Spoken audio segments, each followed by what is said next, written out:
नमस्कार दोस्तों, आज हम इस वीडियो में चर्चा करेंगे विश्व के सबसे कठिन और पवित्र त्योहार छठ पूजा की।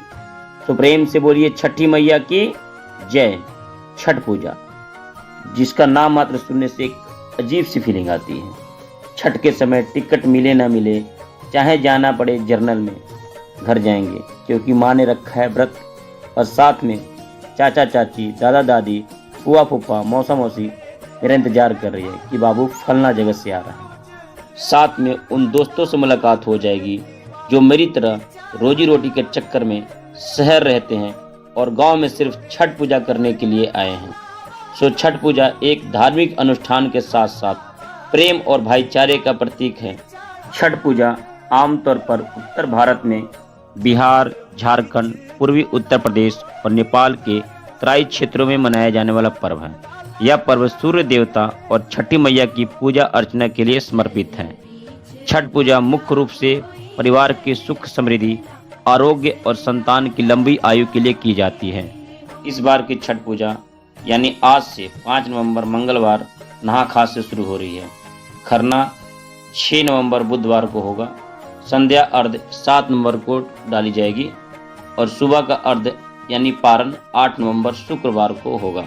आइए अब जानते हैं छठ पूजा से जुड़ी कुछ पौराणिक कथाएं। पहली कहानी का संबंध महाभारत काल से है। महाभारत काल में जब पांडव अपना सारा राजपाट जुए में हार गए थे, तब द्रौपदी ने छठ का व्रत रखा था और इस व्रत के प्रभाव से पांडवों को अपना खोया हुआ यानी जुआ में हारा हुआ धन वापस मिल गया था और उनकी सभी मनोकामनाएं पूर्ण हुई थी। दूसरी कहानी का संबंध सूर्यदेव से है। दूसरी कहानी के अनुसार छठ पूजा सूर्यदेव की बहन छठी मैया को समर्पित है।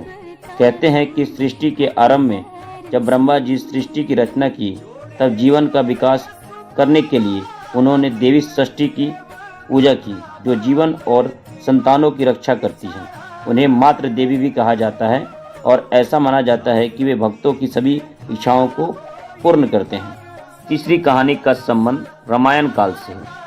श्री रामचंद्र जी और माता सीता ने जब अयोध्या लौटने के बाद राज्याभिषेक किया, तो राम और माता सीता जी ने सूर्यदेव की आराधना की और व्रत किया।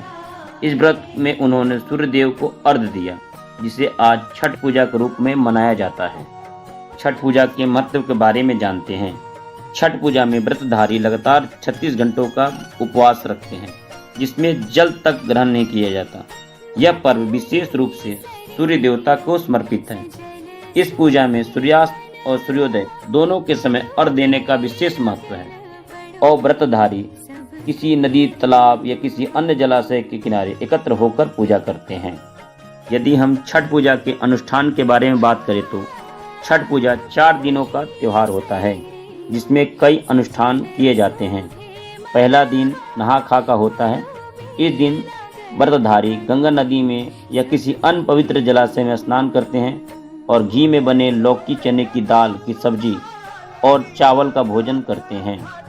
छठ पूजा का दूसरा दिन खरना यानी लोहड़ का होता है। इस दिन व्रती दिन भर उपवास रखते हैं और शाम को पूजा अर्चना के बाद प्रसाद रूप में गुड़ और चावल से बने खीर और फल का सेवन करते हैं। छठ पूजा का तीसरा दिन की बात करें तो इस दिन शाम के समय डूबते हुए सूर्य को अर्घ्य दिया जाता है। व्रती जल में खड़े होकर सूर्य को अर्पण करते हैं और संतान, स्वास्थ्य और समृद्धि की कामना करते हैं। छठ पूजा का चौथा और आखिरी दिन पारण का होता है। इस दिन प्रातःकाल अर्घ्य यानी उगते हुए सूर्य को अर्घ्य दिया जाता है और पूजा के बाद व्रत का समापन या पारण किया जाता है। छठ पूजा के प्रसाद और विशेष सामग्री की बात करें तो छठ पूजा में ठेकुआ, गुड़, चावल, नारियल, केला, मूली, सुथनी और गन्ना आदि का प्रसाद बनाया जाता है। इन्हें बांस की टोकरी यानी दौरी में सजाकर सूर्यदेव को अर्पित किया जाता है। छठ पूजा करने क्या क्या उद्देश्य है, आइए जानते हैं। छठ पूजा में आत्मशुद्धि, कठिन तप और संयम का पालन करते हुए ईश्वर के प्रति समर्पण और प्रकृति के प्रति आभार व्यक्त किया जाता है। अंततः आप सभी से निवेदन है कि आप सभी छठ पूजा का त्यौहार धूमधाम से मनाएं, अपना ध्यान रखें, स्वस्थ रहें और जयकारा लगाते रहें। छठी मैया की जय।